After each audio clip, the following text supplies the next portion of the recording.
Welcome to Skinside Out, where we uncover the science, trends, and truths behind skin health.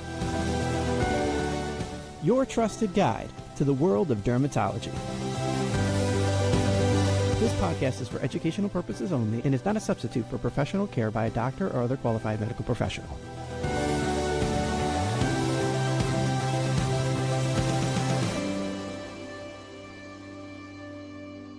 Welcome to Skinside Out, where science meets beauty. I'm your host, Dr. Zain, with Heather and Courtney. So as we're getting to the end of 2025, we're going to review some of the skincare trends that we saw really transforming the dermatology landscape, and we're going to do a naughty or nice edition. All right, so let's get straight into it. So we've seen a lot about barrier repair and microbiome-friendly formulas. Thoughts? I think we all agree. On the nice list. So, I think that the barrier has gotten a lot of attention, and, we are seeing skincare products that are incorporating various ingredients to help optimize that skin barrier. Because we know that when there is barrier disruption, there's inflammation and can flare conditions such as eczema, psoriasis, other things like that. And if we can kind of replenish those necessary ingredients, we're able to calm things down. So what are some of those ingredients that we look for? I think in terms of barrier repair, we're looking for ceramides and peptides. I think for the microbiome and just kind of supporting the skin's ecosystem, it's good to have a pre or probiotic. I think using a pre or probiotic topically may not do very much. So if it's being advertised in a skincare product, it might not be worth it as much as taking a pre or probiotic orally, like the Inner Glow Age Defense. Yeah, I agree with that. Yeah, or getting it through, I eat a lot of yogurt or kefir. I love kefir, something like that. Yeah, and there's some skincare lines that are using certain molecules to kind of help with that barrier. So defensins, and these are proteins that kind of help also with preventing infection, things like that. And when we are depleted of those, say in eczema, we tend to have more colonization with staph. So it can be helpful with replenishing some of those molecules. Yeah, I feel like this was this year was healing era for the skin. I feel last year and the year before, everyone was so focused on exfoliate, glycolic and sal acid. And I think people are over exfoliating. And now we're kind of oh, you don't really need to be exfoliating every single day. And same for the body too, just kind of repairing the skin on the body as well. Remembering to put those barrier creams on your neck, your décolleté, your hands, anywhere that needs a little help. Don't neglect your skin, wherever it is. So I think that with advanced technology and more research, we're going to see a boom in this field, especially with, microbiome restoration. Kind of like how we saw with the gut. I think that we are making headways into really optimizing, the barrier using, various topicals, but also using bacteria and other microorganisms that can help restore that balance. Yeah. All right. Next, we're going to go on to advanced actives and targeted ingredients as a trend. Nice. Yeah.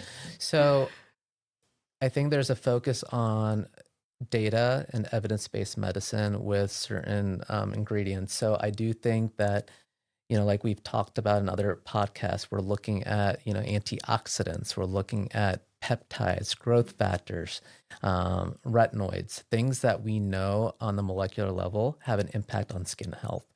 And I think people are interested in it because they're hearing more about it. It's more mainstream in social media.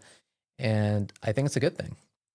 Yeah, I think companies are focusing on quality ingredients now, and I think that's what consumers are also looking for in products, is the quality of the products, and having multiple ingredients in one. I always think about the Alpha Ret overnight cream from Skin Better with the glycolic, the niacinamide, and the retinol in there. So when you have quality ingredients, but also multiple, I think just makes it easier to use one product instead of using like 3 or 4 crappy products. Yeah, and I think people are doing their homework too to know what is in the product that they're looking to buy. Sustainability and eco-friendly skincare. Thoughts? Naughty. Who doesn't want to So, save the world? Hear me out. I do Canceled. love I do love eco-conscious products. I do love, sustainable products, but I think the emphasis on that as opposed to the quality and the efficacy of the product. That's where I see some disconnect in some of these. Oh, this Can is you have vegan free. both? You can have both, but I just wanted to play devil's advocate. Yeah. Dr. Zain supports forest fires. No, I don't. So that's I just wanted to kind of bring up that point. Of course, I Okay. want sustainability and eco-friendly, but not at the cost of efficacy and safety. This is true. This is true. Because I do find like, hey, you want beef tallow? That's That's real eco. I don't even think that's it is. eco. no, it's probably actually bad for it's the probably environment. bad for the cows. I think though people are using it as like a recycled product. So technically it could be That made me versus, gag like, a little. I don't know what that means. I mean like a byproduct. Okay. Like, you know how they make like like what they'll take the cow and they get the cow meat, but then they're using like the tallow, like yeah. using and every. then they're using like the little bits for like dog treats and stuff like that. Like maybe they're just using beef tallow instead of just like throwing it away. I don't know. You know, as a pescatarian, I could go on a whole tangent about like just Yeah. the beef industry and how detrimental it is to Earth in general. But yeah, stay away from the tallow for multiple reasons. All right, let's move on to tech-driven, personalized skincare. Thoughts? Oh, okay. Naughty, all right, unanimous. Naughty. All right. So my thoughts. I think that everyone's skin is very unique, and I don't think any technology is able to truly assess that. A robot can't really look at your face and really assess the quality of your skin. What type of skin do you have? What other conditions you're suffering from? Even though, like, I know there's algorithms and, there's probably other technology that'll be coming down the road. We're not there yet. And I do think that seeing a board certified dermatologist, other qualified professional to really truly assess the skin quality and targeted treatments is going to do you a lot more than getting some algorithm that may or may not be right and can sometimes do potential harm. Mm-hmm. Yeah, I think we're seeing the rise of, AI and especially in like ChatGPT and Gemini and whatnot. And I just don't think it's as personalized. I don't think it's able to tell you, really, I mean, it's just it's not a person. It's a totally different experience. Like they can't touch my Yeah. skin. They can't really examine it. They're looking at under like different filters of light and just really assessing it from multiple angles. And they can still make mistakes. I mean, ChatGPT tells you at the end, like, don't take this for, for Yeah. your life because it still makes mistakes. Yeah. So, Can you imagine like what the world could likely be like in like 15 or 20 years? Like imagine if you're going to the dermatologist and like you computer check rolls in with the computer and then Yeah. like you get your face scanned and Yeah. then like a robot comes up to you and gives you your treatment plan and then Yeah. like it's like those robots at like the restaurants that like will serve you drinks or take your trash. Yeah. They'll be Yeah. like, please give me your trash. Yeah. And then they'll say thank you and you it's- give it. yeah, it's not personalized. I think, like you said, there are mistakes. I mean, we're human. We make mistakes too, but I think it's the robots and the AI cannot get a good enough look at the skin and evaluate what it truly needs. Mhm. And I truly believe that medicine is an art and science. And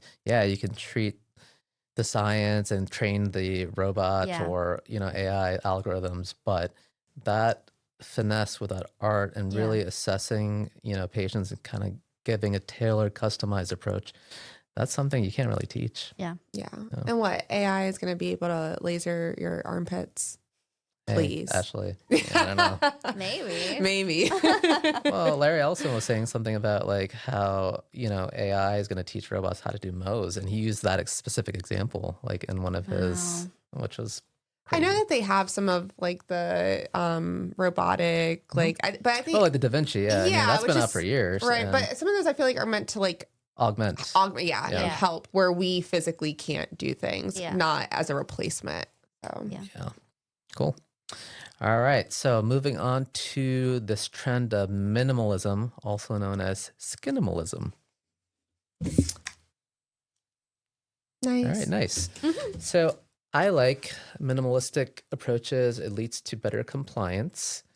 It's more cost effective and also less chances of having irritation, side effects, allergies, things like that. So I think that if you can get away with the minimal amount of products to achieve your skincare goals, that is, I think, a win.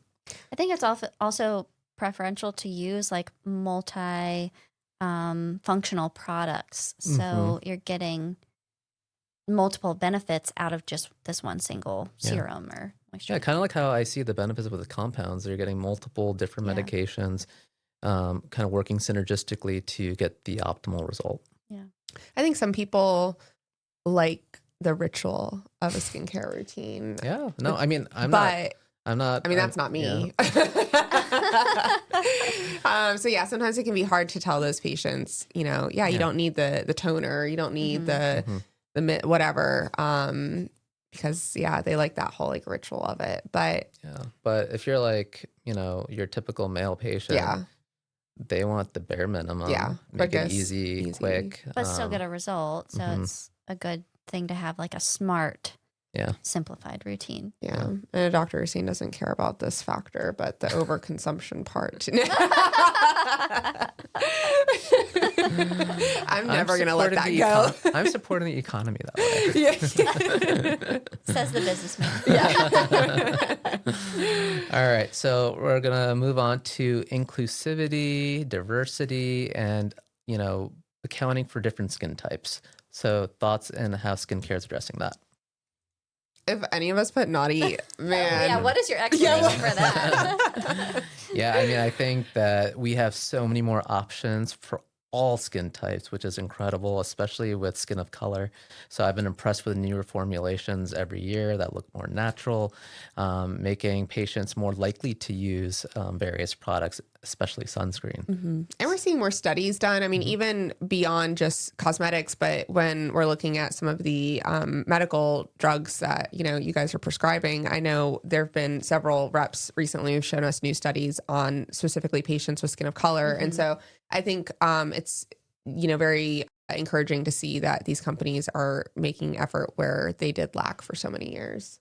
I think, sunscreen kind of jumps to mind where there's a lot of sunscreens on the market that don't really do well for skin of color. They leave that white cast. And I think even so, thinking from a dermatology perspective, rashes and inflammation looks very different on different skin types. And I think just recognizing that too and addressing that with the patients makes a huge difference too. Yeah. And I also like, in terms of advertisement, we're including more skin of color patients. So there's a wide spectrum of ethnicities, different skin types, and it's really normalizing, there is skincare for all. You can find a product that is right for you. And there's just so many more options, and I hope that trend continues. Yeah. All right. Last but not least, so technology at home, non-invasive at home procedures, services. Thoughts? I can't decide. I know, because I can see I love a red light mask, right? Okay. I don't like an at-home IPO, at-home microneedling, at-home like hair removal. Like, put Courtney out of business. The red light therapy is why I was flip-flopping. Yeah. No, I understand. I meant to be controversial. Okay. You have to decide. I think that there's some procedures or devices that are fine and appropriate, and there's some that are definitely not. I really don't like, the microneedling at home with the derma rollers. It's just like not good. I actually have a lot of patients who ask me and they've already bought it. Yeah. Even for hair, people will be using it for their hair growth too. And my patients will ask me, but they already know the answer. They'll be like, Yeah. yeah, and I probably shouldn't use that, micro or the roller. And I'm like, yeah, no. Yeah. And they're like, yeah, that's what I thought. But I can tell they already bought it. I'm like, return it. Yeah. And like things that are kind of cringy, those Clarisonic brushes, those like face, it's just actually really gross because nobody's cleaning those. Mm-hmm. And, it's kind of like a toothbrush, right? Like it's just kind of accumulates bacteria, viruses, fungi, all that stuff. So I actually had a patient recently who came in with a rash on her cheek, and I told her that I was worried it was HSV, herpes simplex, and she didn't believe me. And I even got your opinion on it too. I was like, she doesn't believe me, so what are your thoughts? Cultured it, came back positive, like immediately, like within a day or two. And she was frustrated, reasonably so, because she was like, well, I just spent all this money on like all these at-home microneedling devices and everything. And I was like, well, that's what probably triggered this to pop up. And she was all frustrated and not at me because she didn't know any better. And she thought it was in her best interest to spend money and invest money on those things that she could do at home. yeah. But Sometimes the most cost-effective option is seeing your dermatologist in the first place. Yeah, I meant to send this to you guys. You know me on the Reddit, but on the DIY Reddit, a girl did, and by the way, she did not look any older than like 26, 27, but whatever. I started getting tox at 22, so who am I to talk? But she had done her own tox at home, and she did her like gummy smiles, and she has like she hit like too far over, so now she like can't kind of Where like. did she get the tox at home? You can order tox like in a tox online, I guess. You can order filler, you can order tox. Like it's not like Botox, obviously. It's like this like botulism tox. Yeah, yeah. And man, I'll have to I'll show you guys after. But yeah, that's wild. She's like, I can't bring down my like left side of my mouth. So she's like literally like, well, serves you right. And then you're gonna spend more money. You're gonna spend more money to correct it. trying to correct it. Yeah. And that's like also like with like the Groupon deals at your Medi Spa. You think you're saving money, but then when they jack you up and then you're coming to fix it with me, you're spending way more money. The laser hair patients spend $2,000-$3,000, and then they're like, oh, it didn't work. I'm still having hair growth. Girl, if you've had 10 sessions, you should not be looking like that. So yeah, sometimes it's just worth investing for the correct treatment. Cool. So these were the top trends in 2025 skincare edition. But if you have any thoughts on these or any other trends that we may have missed, please drop us a line, leave some comments, like, subscribe. But until next time, Skinside out. I couldn't pick it up. Thanks for listening. This episode of Skinside Out is complete. If you enjoyed today's episode, don't forget to subscribe, rate, and leave a review wherever you listen to your podcasts. For more tips, updates, and behind-the-scenes content, be sure to see what fun we're up to on TikTok. Follow us on Instagram and Facebook at Nor Dermatology and Aesthetics.